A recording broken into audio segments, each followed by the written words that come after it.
Assalaamu calaykum. Maanta waxaan ka hadlayaa 8 adeegayal ee robotka. Rinaldi iyo Zebra. Rinaldi oo ah mid ka mid ah shirkadaha gawaarida waaweyn ee reer Yurub ayaa waxay soo saartay Zebra oo ah gawaari iyagu iswada oo leh gudahooda space weyn. waxaana lagu talagalay maqaaxiyaha isku wada. waa qayb ka mid ah gurigaaga oo aad u qaadan karto xafiiskaada iyadoo intaad wadada ku jirto aadan wadeenin inaad shaqadaada kale wadanayso. Amy oo laga leeyahay wadanka China ka fikir gelida maqaayadaha oo Amy ay u joogto inay ku salaanto kuguna hagto kursigaaga iyadoo robotkan kuu sheegayo waxyaalaha yaala maqaayada aadna ka dooran karto shaashada ku xiran robotka. robotkan ayaa u shaqeeya si ka duwan siday u shaqayn jireen dadka, isagoo kuu muujinaya inuu kuu heeso kuu cayaaro si uu kuu raaligeliyo. wuxuu leeyahay bateri shaqayn kara 12 saacadood.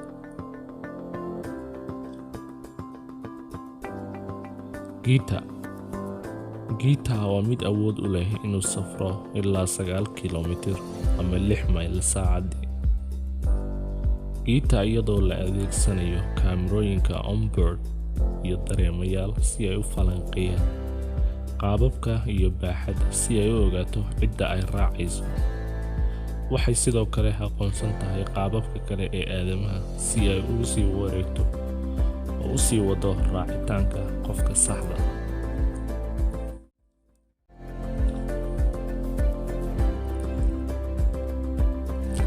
Uber Air.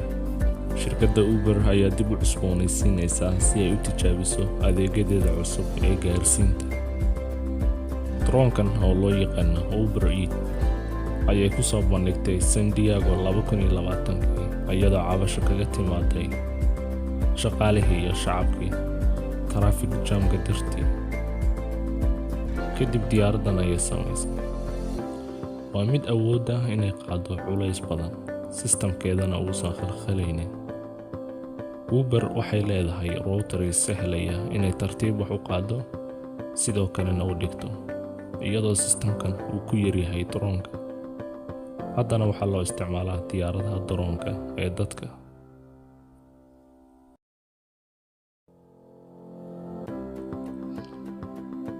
Cleveland Robot Courier. sanado badan ka hor waxay shirkadda Stony Cleveland soo bandhigtay mashruuca mustaqbalka ee bashqadgeynta. robotkan ayaa ah mid xor ah oo ku socon kara targetka uu bashqada geynayo, awoodana inuu dhex socdo wadooyinka ay gawaaridu maraan, isagoo leh dareemo uu wax kaga leexan karo sidoo kalena kaga istaagi karo. marka uu dhigo bashqada wuxuu u dirayaa notification qofka isagoo xilliga ka qaadanaya insha.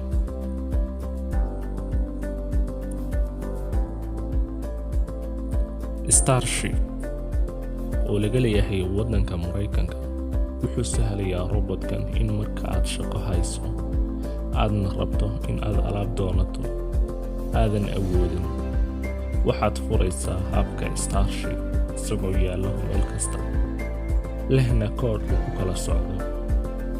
waxaadna dalban mid ka mid ah si aad alaabta ugu sii dhiibto ama aad uga dalbato wax ka yar 15 daqiiqo ilaa 16 daqiiqo gudahood, isagoo ah mid xor ah oo ku shaqeeya kaamirooyin iyo dareemo si uu uga leexdo dadka iyo biraha.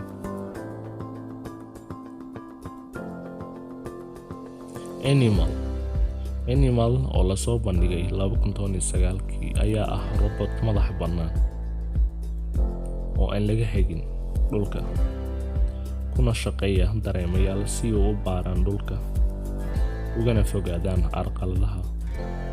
robotkan oo ku shaqayn kara roobka, barafka, boodhka iyo qolalka ay biyo fadhiyaan. wuxuu awoodaa tan dhan 10 kg inuu la safro 40 kilomitir.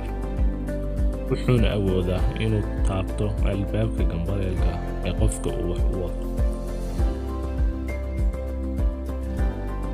digit oo laga leeyahay waddanka Mareykanka waa mid gudbiya alaabada, ahna mid madax bannaan oo isaga iswada, awoodana inuu ka leexdo waxyaalaha arqalada ka hor timaada.